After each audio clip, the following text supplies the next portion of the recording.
Hello, everyone, and welcome to another amazing episode of The Lion's Den.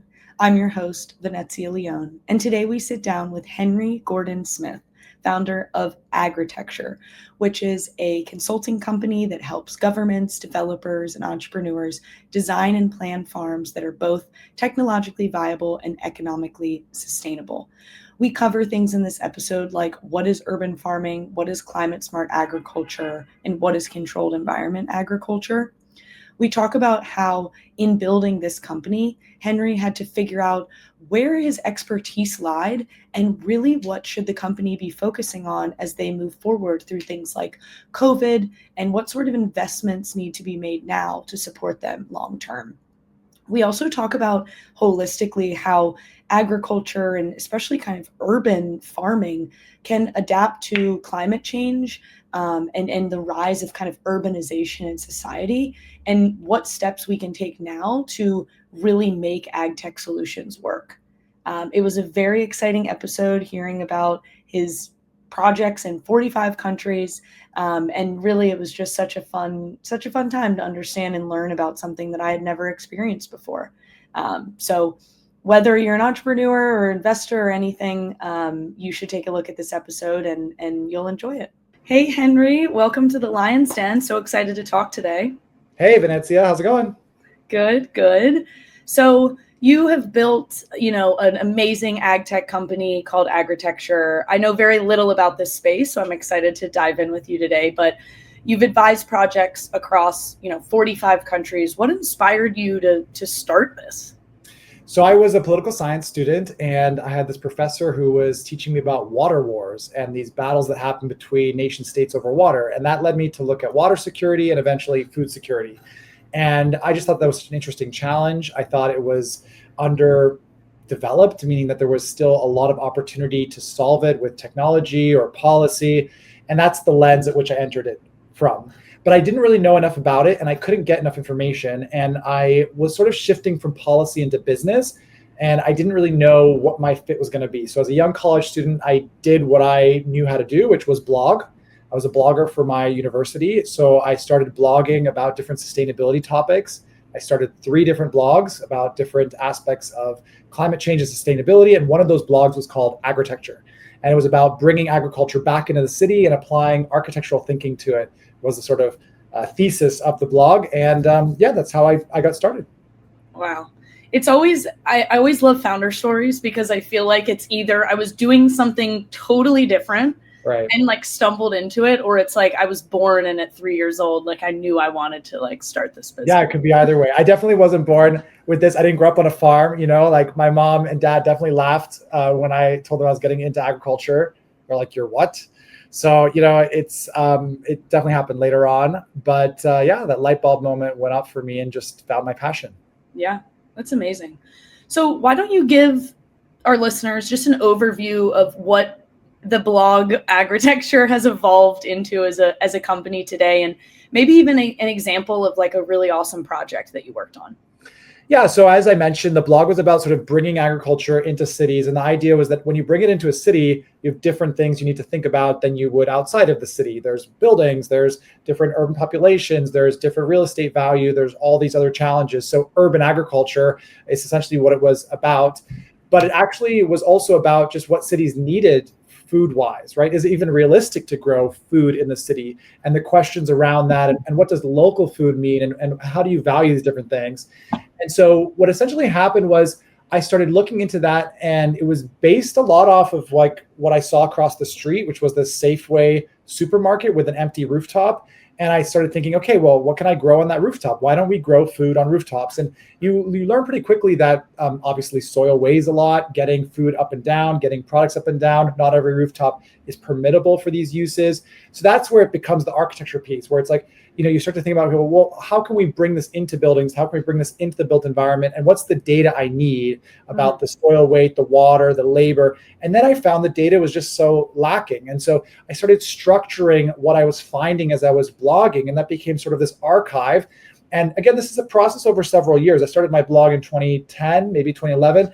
And over these years, I started actually doing workshops where I would go to different cities and I would like sort of create my own dream team or multiple dream teams to like plant urban farms. And I created a step-by-step process for how you would plan a farm, from choosing your crops to identifying the site. And I had no idea. I had no idea that what I was doing was I was building this foundation for the consulting firm that we are now. And it wasn't until 4 years later that I started getting these consulting requests from the blog and the audience that was all really looking for the data that I'd been gathering. And I suddenly became the guy that had a perspective. I had some creative viewpoints related to design, and I had the data, especially for emerging forms of urban agriculture like vertical farming, which is, a lot of people know about it now, but it's so funny. Back in the day, nobody knew. And so I was the guy to go to for that information, and especially in the context of like a city and designing it. So that's really how it happened. Like, it just sort of this organic journey, pun intended, until that point. And then when I was getting these requests, it was very reactive, right? I mean, I didn't think I was going to be an entrepreneur or a consultant. So we had to sort of test out what we were going to do. Okay, you want this? Okay, this is the methodology we would do for that. You want a feasibility study, you want due diligence, you want market research. And this portfolio started to build, as well as our own internal IP of methodologies, processes, and data related to that. And that's how the business structure really started to form. So as you mentioned in the intro, we've got a lot of projects around the world. I mean, I myself am half Czech, half British, and I was born in Hong Kong, and I grew up across Southeast Asia, Europe, and then North America. So I see the world as like one place that I can be anywhere in. And that's how the company sort of practices itself as well. And there's so many projects I'm proud of, but like, to answer that question, I mean, the business broadened beyond like planning individual farms. And maybe for the audience, it involved anybody who wanted to understand what that is and how to do it. So one of the projects I was most interested in was IKEA, who hired us for a global assessment of this vertical farming, urban agriculture technology, and the greenhouses and the vertical farms, and if they could put this onto their stores, and if they could bring this into their food sourcing strategy. And so I got to go to Malmo. I got to work with the urban farming team that they had developed, arm them with a lot of data, help them present that to the board, and guide them on formulating a strategy for that. Again, that's one of so many projects, but that's one that comes to mind that I think really reflects what Agritecture is good at, as far as being able to break down these farms into what's the technology, what's the business case, what's the typology, very architectural in that sense, but also very business minded, to arm stakeholders and clients like IKEA with the information they need to make decisions about, what looks very exciting, but can be very complicated. Yeah. I mean, it feels like a big part of this industry, and a reason why people wouldn't be doing something like this is education, is data, is understanding how I put like carrots on my rooftop. It's like, if you ask me that now, like, I wouldn't know. So that's interesting too, that one of my questions is, when you were starting out of becoming kind of the industry leader of this information, where were you sourcing your information? Were you looking at other blogs? Were you reading, government pamphlets? Like, how did you start out finding the information to then knowing when you walk somewhere, being able to say, here's your plan? So when it came to typical urban agriculture, like soil-based urban agriculture, I wasn't the first, and there were many people doing it. I wasn't even the first blog, but I may have been the first blog to say, like, let's look at the full spectrum of urban agriculture, from lower tech community gardens that we're aware of, all the way to for-profit urban farms, all the way up to greenhouses, rooftop greenhouses, and vertical farms, if you think a spectrum of low to high tech. And nobody was really creating one space for those things to discuss together. And this section, the high tech section, was getting attention. Like, I knew how to blog, I knew what people were interested in, and this was getting attention. And so I started actually just like going and visiting the farms, or actually interviewing them by phone to get the data directly. So when I heard about a company that was selling equipment related to vertical farming or these greenhouses, I tried to speak to them. I tried to interview them. Vancouver, which is where I was studying, had North America's first commercially advertised vertical farm. And so I went to visit it. And this was a big part of what gave my blog a boost, and the timing of everything, of how it worked out, because I was able to observe that farm and see it. And I was very honest. I commented on it. I said, it's way over automated. It's over engineered. It's not growing the right products. Based on the methodology that I'd already developed, it didn't feel like it was going to hit enough marks to be successful. And a year later, it was out of business and the equipment was for sale on Craigslist. So I sort of got a reputation of being able to predict what's happening and being quite honest about it. So some of the data actually came from academic sources. I went through a lot of academic papers about NASA, space production, vertical farming in those systems, greenhouses. I made a lot of miscalculations as I tried to navigate how do I translate that data into smaller sites or commercial sites. And it's really fun to talk about these things because it's like it was over a decade ago, first of all, but it feels like we've come so far as the information that is now available to help other people consider these solutions. And that's what I really wanted to figure out, is like I wanted to get it and I wanted to share it so that we could all participate in it if we wanted to. And it could be a part of what cities consider for resilience and agriculture. Yeah, absolutely. It's interesting because what I want to talk about next is you're saying this this decade long change. Was there a moment where you realized, and you kind of already spoke about this when you said, oh, I just started getting calls from people to like go give them, but was there a moment where you realized, oh, urban agriculture could be a scalable solution or actually could drive enough impact in the world that like it was worth fighting for? I mean, I feel like when I was researching it and I was looking at like the individual site of this rooftop greenhouse, this greenhouse across the street from me, right? Or this idea of this rooftop farm across the street from me, and soil didn't make sense. So I started exploring a greenhouse. Then I started looking at vertical farming on interiors, right? So it's like I started thinking more like a designer, like how do I fit the right thing onto this and that data. But it was all like under this like bigger trend I was observing that, climate change is coming. It's getting worse. It's going to get worse. I grew up in big cities like Hong Kong and Tokyo, so I knew that urbanization was going to continue globally. So I felt like there was a really big missing gap, right? So that was the first light bulb moment. It was like, okay, there's a gap here. Like this is sort of inevitable, right? Farming will have to go indoors. And maybe that was a little bit naive, but some farming does have to go indoors. At the least, it has to be more controlled. All farming, because we have to respond to the fact that the climate has shifted. And this gets to the later part of the discussion about climate smart agriculture. But vertical farming and these sort of high-tech urban food systems, technologies rather, they represent this control and adaptability and technified resilience, right? And it was all part of that light bulb. But the moment that I knew it could be a business was when I stopped I was getting requests for like, oh, can you help me with this? Can you help me with that? Or we're a school, or like I was getting some requests, even though I had no advertised, consultant button on my website. But Deloitte contacted me, and Deloitte said, we're trying to get data for an unused building that we're doing a feasibility study for a client, and they want to know, would a vertical farm work? So the vertical farming idea was sort of in the web, and like people were hearing about it, talking about it. And in some board meeting, someone said, let's do a vertical farm because we have this unused building, and then Deloitte was stuck with figuring that out. And they contacted all the suppliers. They contacted the lighting companies, the automation companies, and all of them were just trying to sell equipment. But Deloitte came to me and they said, everyone says you might have the information because we only need the information. We don't want to buy anything. And I was like, that's the light bulb went off. I was like, okay, there's no consultant. There's like no one that on a global level is going to give you the data, the strategy, whether it's market research, whether it's farm design, whether it's the business model, whether it's, what your farm is going to look like in the future, like all these various aspects of considering if you want to get in on this sector. No one was providing that information unless they're selling you equipment. And I was like, that's what we can do different. That's when I figured out, what the advice that my parents, friends who were successful business people were telling me was like, you need to find your niche and fill it better than anybody else can fill it.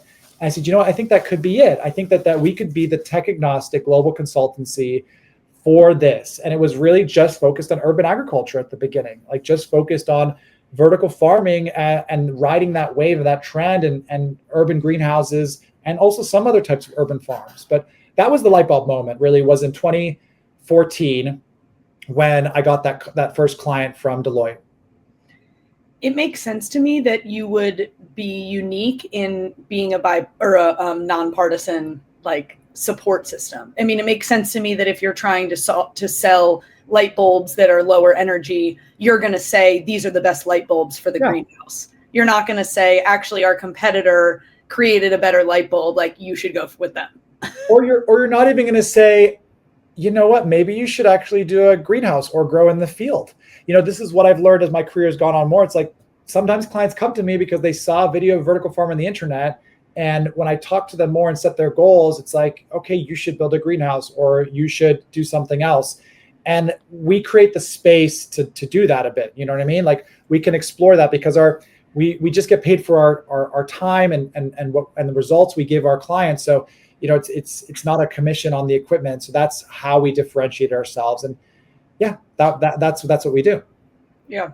What I also like about the whole your whole thing that you got going on is that you can institute real change in these spaces, and you can actually have agricultural practices that are changing with the times and the needs of like exactly the world as a whole, because you're staying focused on what the actual problem is, which is not just, hey, we have this roof and we want to build a farm on it, but it's, hey, we want to accomplish this thing and we have these options and we have these restraints and these risks, and like, how can we formulate the best way to put all those pieces together?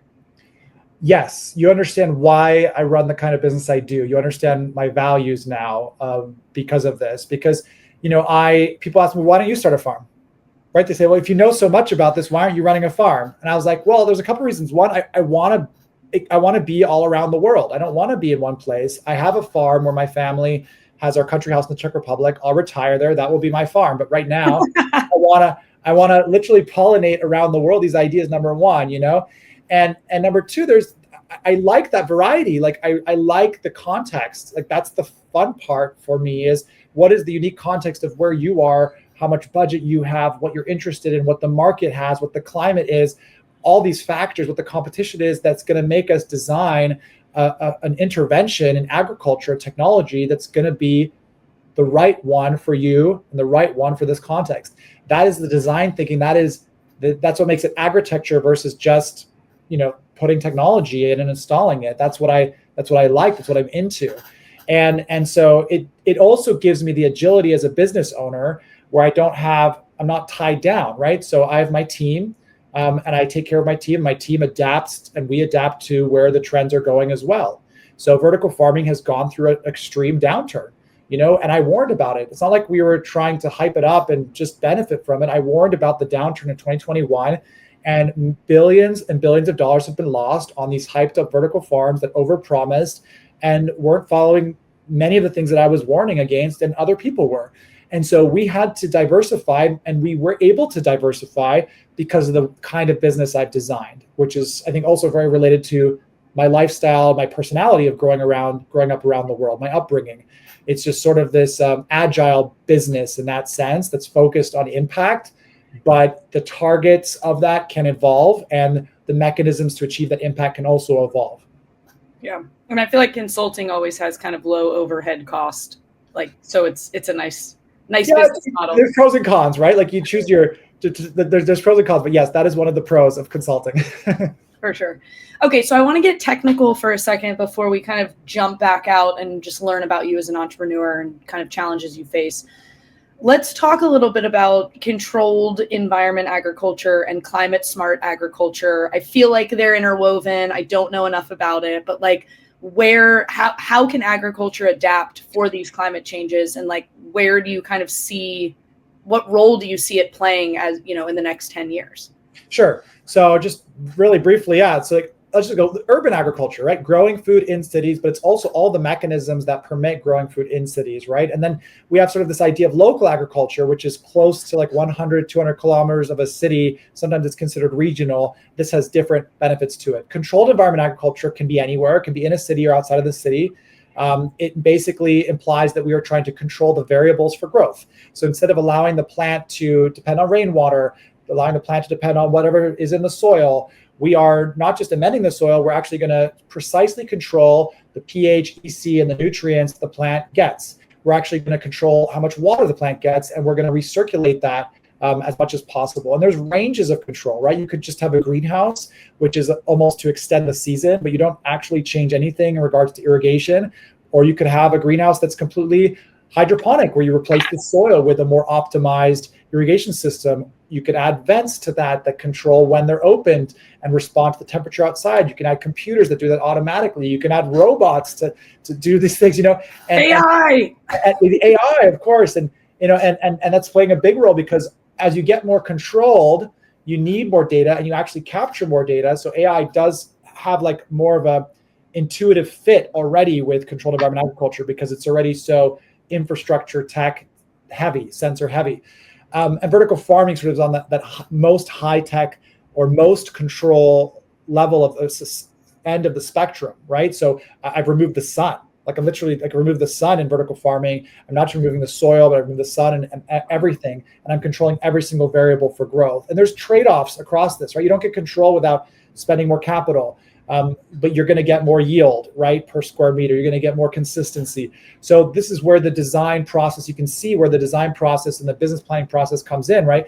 Because if your market isn't going to pay you extra or value that higher quality product or that year-round price, maybe that control isn't worth it. Maybe we can reduce that control a little bit. Or maybe you're in a market where the labor costs are lower. Maybe I can have some of the levels of control around climate, but less of the levels of control around automation of packaging and harvesting, et cetera. So it's like these, that's what I like about it, is you can combine and sort of hybridize these systems a little bit now, to find the right fit. Now, climate smart agriculture is more of a UN World Bank level term, which is really about how do we respond to climate change with agriculture. And it really has three principles, which I'm teaching right now at Columbia University. So I'm lecturing now there on a course called Smart Agriculture for a Changing Climate. So in our first lecture, we talked about mitigation, productivity, and adaptation, right? So the three principles of climate smart agriculture. So if you're making an intervention, and this is global, this is not like controlled environment agriculture. So if you're making intervention to Colombian farmers that are experiencing, drought conditions or pest outbreaks that are as a result of climate change, and they're shifting to that, you have to judge the CSA response. Is it increasing productivity for the farmers? Is it helping them adapt? Is it helping them mitigate? Agriculture is both dramatically affected and affecting climate change. And it has this dual relationship, and is full of these paradoxes. So, CSA gives us a lens to consider the interventions we're choosing. What are they focused on? Are they more about adaptation or mitigation? And ideally, they should be about all three of those things to be considered climate smart, which is ambitious. So if you think about that lens, okay, controlled environment agriculture and vertical farming is an adaptation strategy to some extent, right? Mm-hmm. Because it doesn't matter what the weather changes outside, my farm is sort of immune to that, okay? It's also a productivity response. It's increasing how productive I can be per square foot. It's also maybe indirectly and sometimes directly a mitigation aspect of CSA. So it mitigates certain parts of climate change and the fact that we transport less food typically, depending on what kind of CEA we're talking about. But if we have a greenhouse in New York City, we will reduce the food miles. I'm not saying it's overall lower carbon footprint, but there's a mitigation effect there. But some people argue that there's rewilding that happens when we do this because we're not using any soil. So we allow farmland to do its own thing. Mm-hmm. And this is actually a growing discussion, is that we should allow more of nature to rewild itself as the most efficient form of carbon sequestration and biodiversity generation, rather than even us trying to make it all regenerative. I've heard at Climate Week this week, new data about that I'm investigating. So that's where CEA fits into this, and even where Urban Ag fits into this. And it sort of was under this umbrella of CSA, but each project needs to be judged. That's what I talk to the students about. Each project really needs to be judged in its own right. And you have to also look at other lenses. CSA doesn't cover everything. There's lenses of equity that are not considered in that. There's a lot of gender and race issues related to food and agriculture. They're not considered in that. So scalability in business, is another lens that isn't really considered in CSA. Productivity, yes, but does that cover scalability? Not always. Yeah. And I would also assume that since each project has to be kind of judged on its own, and there's various different people and various different parts of the world kind of moving forward on these CSA initiatives, I imagine that disparateness can also cause just hiccups in like achieving the overall goal of like achieving sustainability across the world? It's just, yeah, I mean, it's like you've got governments that are changing, initiatives that are changing, you've got economic conditions that are changing. so, Yeah. so yeah, I mean, I struggle with that as well because, I look back and I say, okay, wow, like I'm glad we're global and I've wanted to be that. But in some respect, that does lessen our impact because, you need to go deep, you need to return and continually revisit to have that impact extend, if that makes sense. So if I do one project in New Zealand, it's like, okay, cool. But New Zealand needs a lot more. Like, and you want to scale and spread, right? You want that project to scale and spread there. And I think a lot more about that now than I did when I was a younger entrepreneur.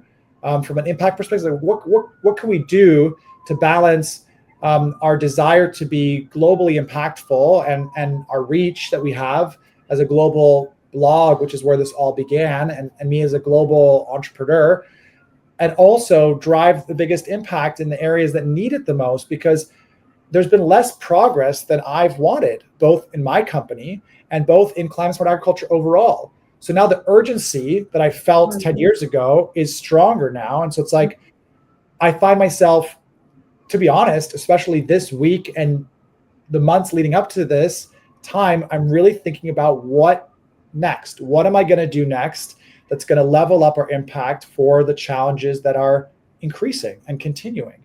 And I think that's that's what your comment made me think of. Yeah.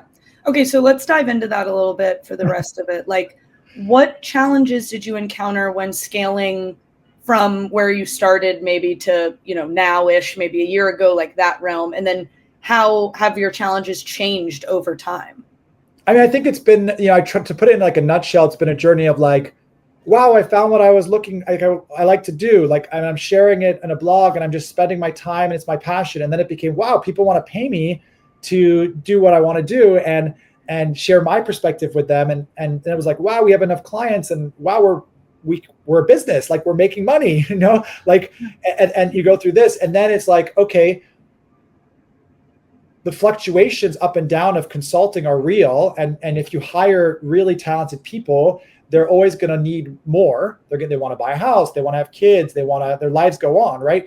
And so I have responsibility. I feel responsibility to help them grow in their career so I can retain them in the least, but in the most, they can have the life that they want, right? That's part of my responsibility that I feel. And so then you say, okay, how do we scale up, And at this time, this was sort of happening around 2020, I would say, even before that, but around 2020 is when it sort of hit us in the face, was when COVID hit, and our access to our customers, as far as meeting them at events, and where the digital part of our blog and our brand became real in person, where they could see, oh, this is a real consultant that I can work with, that I like. That was leading to a lot of business for us. And I was speaking at a lot of events as well as my colleagues. That stopped. And so we had already had an idea of a digital product that would basically answer these questions for people. And our mission is to help humanity adapt to climate change through smarter agriculture. So what better way to do that than to create a digital solution that democratizes all this knowledge we've gained, right? It's like one thing to say, all this stuff is on our blog. It's another thing to say, you can hire us as premium consultants. Those are both really cool. But what if we could just say, you can actually type in where your farm is and you can find out what will happen, how it performed. And that was the dream of me and my team at the time. And we did it. We built Agritecture Designer, which is the world's first farm planning software. And this was under this attempt to scale and to drive more impact. And it was super exciting, scary time, because I had to go out and raise money from investors for the first time, as opposed to growing organically as a consulting company. I had to hire developers and learn about software and all these things that I had no idea about, but it was very exciting, because what we were doing and what we have done is we've taken complex agricultural data and our methodology, and we've put it into a sort of digital solution. These are essentially, digital twins of sort that you can access based on where you are, and you can refine them based on labor rates and water costs and what crop you want to choose. It's only for greenhouses and vertical farms, so controlled environment agriculture now, but it's for all the main crops for those things. And so we did it, we built it, we launched it. When we launched it, the industry went down. Like by the time we got it actually out. So that was just hard because it was like we were spending, we were building, we had pressure from investors, and we launched the software. And yeah, we got users signing up for it, but like any software, I think we made a couple mistakes. I think, we maybe made it too sophisticated as some of the feedback we got. Like some of the users were a little bit overwhelmed with the amount of customization they had. I mean, we really were giving them a lot of ability to plan a whole business for vertical farmer greenhouse online. I think that we shouldn't have charged for it at the beginning. At the beginning, we had this debate about making it free. But then I said, no, I wanted to create a recurring revenue for the business. So, and it's valuable. We spent a lot of money and time on it. And so we charge for it, but you create this barrier to entry, which prevents adoption. And so it was a really difficult thing. We had this idea of suppliers and basically, having relationships with supplier partners to drive them leads. And unlike our consulting, we would get a commission because we're not charging a lot, right? It's a software product. That was the business model of it. And I found that the commission thing was almost worse than the consulting because I don't know how long it's going to take for the sale. I have to chase these suppliers to give me commissions. Some suppliers paid us, some suppliers paid late, some suppliers went out of business. And I said, this is worse than consulting. I'd rather consult. And I know how that works. I know that I can go over budget or under budget, but this sort of waiting for a commission thing didn't make sense to me.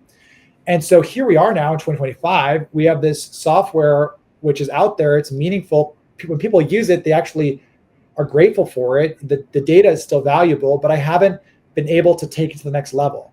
So, I'm sort of back to the consulting, recouping our costs, which is going well. And next year, I want to make my next move with the software, right? And now the whole world has changed. Now it's like, this is before LLMs. Now it's like, okay, well, this idea of a dashboard that sort of gives me information is not even that relevant anymore.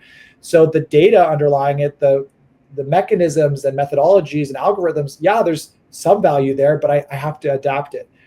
So that's just like the journey in a nutshell. Yeah. It's like that's what it's really been like. And I think I've learned, don't start another business within your business. like I should have just separated it, but I don't know a co-founder. I didn't know how to do that, and there was debate about whether to do that. I thought that we're doing all the research for this software, so why wouldn't it be in the same company? But I at least should have had someone else at my level, a co-founder, brought in to do this or something, because I had a war on two fronts that was very, very challenging to manage. But anyway, it's there, and we actually give the software out for free a lot now, and we get great business leads out of it because people use it, they see how much knowledge we have, and then they hire us for consulting. So as a business dev tool, it's almost more useful. And I am actually still proud of how we're achieving our mission. Maybe financially it didn't perform as we wanted to yet, but as far as our mission is concerned, I am proud that we did that we took that risk and we stuck to our mission. And no one has made the data for vertical farming and greenhouses more accessible than we have, even if there's a cost for that. We have online classes, we have a variety of ways to access the software. And I think that's sometimes what I need to remind myself of is like, I'm not just a profit-driven entrepreneur, and I have other metrics that I judge my success with, even if the world may only judge me from one metric. Well, and I think what you said earlier, which I appreciated so much as someone who's worked at various startups, like you care a lot about your employees' ability to be sustainable and live their own lives. And so that is directly tied to profitability. So it makes sense that there's this balancing act that you have to do as the leader of the organization between how do I make enough money to support all the things that we want to do and all the people who want to do it, while balancing it with how do I actually provide value in this ecosystem for people to create climate smart agriculture. Like those are opposing priorities. Yeah, at some point they come head to head. Yeah, and you have to make those decisions. And I typically, my mom was a very successful HR consultant, and she's like, it doesn't matter how cool your tech is or how good your business is, your brand, without your people, you're nothing. And that's how I run the business. I focus on them, and I do my best to remind them, of our mission, and they all care. Like all my staff care about this. They have come to work for this company. I think they could work at other places, but it's because they care. And I just try to be very transparent with them and listen to them. I think that's what I find is the most successful route, is like, we can make the decision together to some extent until it has to be my final decision about like the level of impact versus profit we want to play with, right? So we have an impact program, for example, where we do pick certain clients and we do them on a pro bono basis, et cetera, or discounted. We have one, which is one of our earliest clients, which is a special needs school that has a vertical farm in it and is now expanding to greenhouses and a commercial vertical farm. And, we help them out. And that I think is good for the whole team as well. And I think most companies should do something like that, but it's directly connected to the work we consult on. So it's a very authentic response for us. Yeah. And as somebody who tried to build a HVAC recommendation engine. Oh, you did? Yeah. I worked for like a software company. It's so hard. Like seriously, that's why I clapped, because it is like kudos to you to factor in the thousands of columns of data points to like make a personalized recommendation. Right. It is a very, very hard software problem to solve. I mean, we had this amazing, Nadeem was amazing product manager. We hired him because he had done this for like a solar panel. And then it's like, we're reminded over and over again that agriculture is not a solar panel. It's not an AC unit. Like the level of complexity that my colleague, David, our agronomist, and Ricky, who led the software originally, all these team members, I'm so proud of what they did, of what we did together and what they led, and I'm so eager, like itching to do something next with it. But I'm also I have so much PTSD from how that went to not make the wrong move. And that's the worst thing as an entrepreneur, is like, you're not going to get anywhere if you're not willing to fail and willing to take risks, but you want to be smarter about those risks. As one of my investors says, Esther Dyson, always make new mistakes. So, it's like, that's what I'm trying to embrace. And then I find myself a little bit stuck about, okay, yeah, this looks like a good plan, but then I think about all the things that could go wrong. And I say, okay, I'm not going to do that. And then so I'm back to square one and I come up with another plan. So I have some burning ideas right now, both related to our software and our services to grow our impact and our revenue. But I think I still have a lot of fear to overcome. And I'm not usually that afraid to do things, but I'm a little bit more cautious. I mean, I think especially as you're focusing on other aspects of the business, like you said, like being cautious isn't a terrible thing, but I would say just do it because you only live once. Okay, so final question. I would love to hear, so let's say that there's someone listening who wants to enter in the ag tech space, or maybe is already in it and kind of struggling to find their footing. Like, what advice would you give to an entrepreneur to drive success in the industry? Yeah, really in the ag tech sector, which I think is so exciting if we look at the next decade, because agriculture is still the least digital sector. And so there are enormous leaps and bounds to do that. We already talked about the fact there's a major impact on climate change. It's majorly affected by climate change. So all things logically should say, okay, ag tech has a bright future. On the other hand, the real problems are adoption on the farmer level. If you think about all the farmers around the world, most of them are smallholder farmers. Many of them lack access to internet and technologies that we assume and use on a daily basis. So there's this huge gap that needs to be filled that no single ag tech entrepreneur can fill. So I think the first thing is like, make sure you take your excitement about food systems and you start to get educated fast. Ag Funder is really good because they just provide the pure investment data, and the investment data about who's getting the money, who's exiting, how little of that is happening, how much of that is happening is so valuable as just a reality check, because it's just finance, and that's what is going to drive a lot of this in the end. So I think that's a good thing to look at. The other thing is get hands-on experience. Even if you're not working like on a farm, understanding farmer needs is so valuable. I literally exchanged my social media skills with greenhouses. I would say, I'll do your social media for free. You just have to train me in your greenhouse, just so I could understand what that was like. So I knew what I was talking about beyond what I was looking at online and studying. I wanted to have the real experience of running at least a hydroponic greenhouse and a vertical farm, because I was into that. I wanted to know about that. And it gets you so much respect, and it gets you humility about what the farmers go through. So that's really important as well. And that's my main advice. I think that's it. Just be cautious. Look, there's a lot of companies that can't get past that first funding stage because, again, like that adoption problem, is really hard. There's a lot of technology that works, but that adoption problem afterwards is very, very difficult. And that's what I'm thinking about, for example, like saying, okay, if I can pivot my product to be more accessible to more types of farmers, et cetera, but are they going to be able to access it, right? Like, are they going to get it? And how do I get them to adopt it? And how do I do those things? It's not as easy as just building something that's online. You have to actually reach the farmers. Yeah.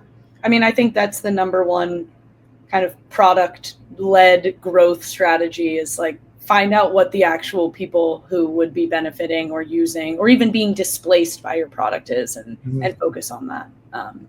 Well, Henry, it's been awesome to talk to you today. Thank you so much for coming on the Lion's Den. I know I learned so much, and I know everyone's going to enjoy it. So thank you so much. Yeah, thanks, Venezia. Really appreciate it. And so nice to have this conversation. And if anybody wants to learn more, I'm very easy to find on LinkedIn. I do a weekly newsletter about climate smart agriculture, and you can reach out anytime. Thanks.